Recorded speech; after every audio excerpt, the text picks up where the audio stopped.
भाजी कोणी केली ती रातची मी आणि चटणी कोणी केली मी त्यामुळे मी भाजी तर खाल्लीच नाही का मग केस निघालीत म्हणून आता आता त्या चटणी बी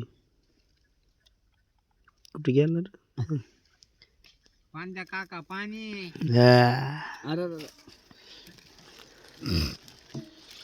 मस्त स्वयंपाक करीत या तू नंबर 1 कुठे इथं दिसेल हा मग आधी केस गळायला येते तर मग मग तुम्ही केस गळाले होते तुम्ही तेल आणून द्यायच नाही का मग तिला घरी पण लावणार कोण आम्ही काय तसले असतात होय. मटाई पण वाढला असा.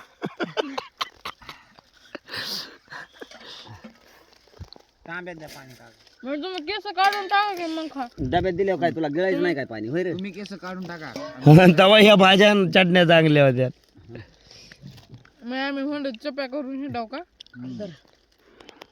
काय पद्धती लावल्या काय विचार नका करू चप्या करायचं म्हणून विचार चालू. बांधा बरं. बाकी नका बोलू. हाताने करून खा